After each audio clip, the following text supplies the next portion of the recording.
كواد waxaan leenahay mas'uuliyiinta soo dhawaada shirkadda isgaarsiinta Somtel waxay ka mid tahay shirkadaha ugu tunka weyn ee deegaankeena isgaarsiinta waxa weeye ka wada ama ka hawlgala marka koowaad waxaan leenahay insha Allah soo dhawaada halkan waxa maraya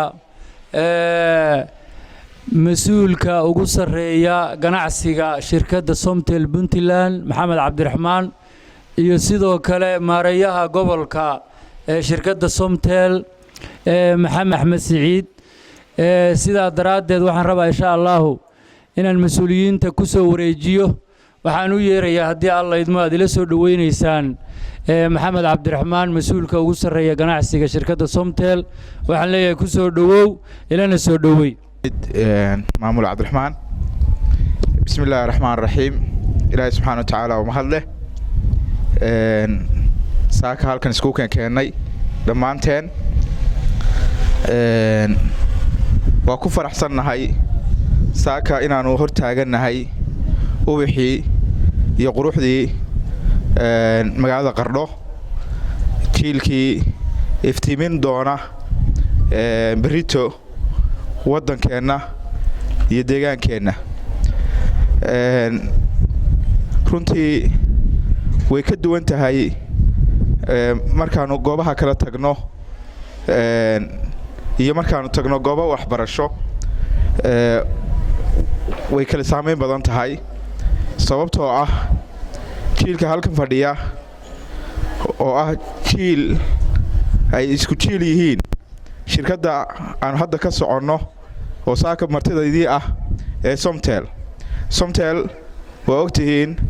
waa shirkad dhalinyaro waa shirkad dadweyne waa shirkadda ardayda waa shirkadda aqoon-yahanka Somtel waxay timi xilli aysan jirin qofka ardayga ah inuu ku fekero intuu mobile qaato inuu kaar gashto ku hadlo internetna ku isticmaalo xilligaas ay Somtel timi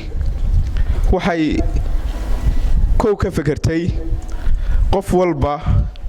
ama arday ha ahaado ama muruqmaal ha ahaado ama ganacsade ha ahaado in loo sinaado adeeg isgaarsiinta qof jeeb weyn ah iyo qof jeebkiisu uu yar yahay labadaba waxay ku fekertay in adeeg isgaarsiineed chance loo wada helo oo maanta adduunku ay wax walba fure u noqdeen qofkii inuu heli karo isgaarsiin uusan ka maarmi karin oo soo adduunka ugu xirmo aqoontiba ku jirta waxa ku jirta wax walba oo maanta baahi ahaa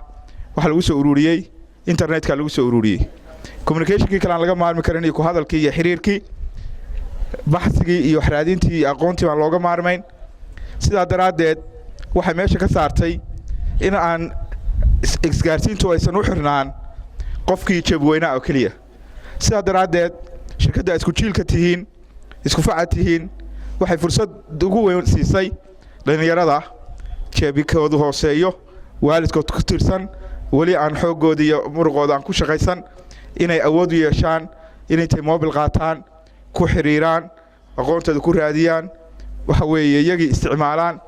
kula xirma la mid noqdaan qof walba la sinaadaan inay helaan adeeg isgaarsiineed shirkadaas ka soconnaa waxaanu martidii ka nahay oo aanu saaka marti uga noqonay Sheekh Cusmaan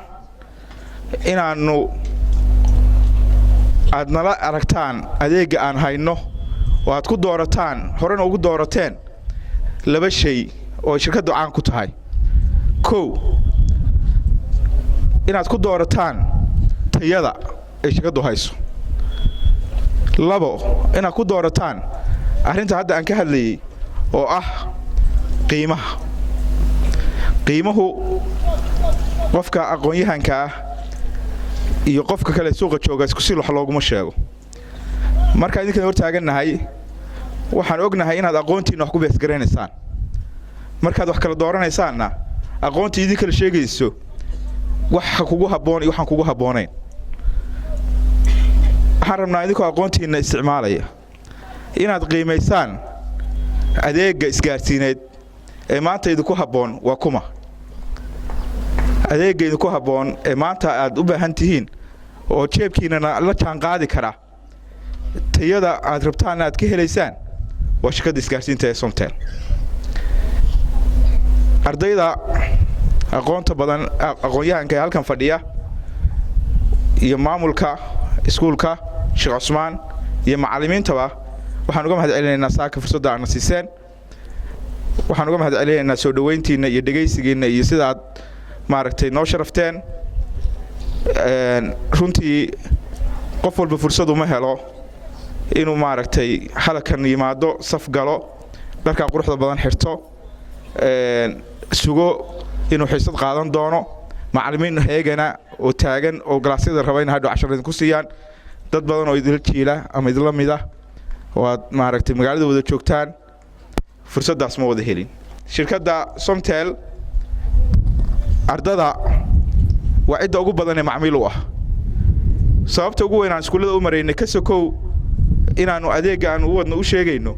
waxa ugu weyn oo u mareynay iskuulada waxa weeye inaanu raahno waa ku mahadsantihiin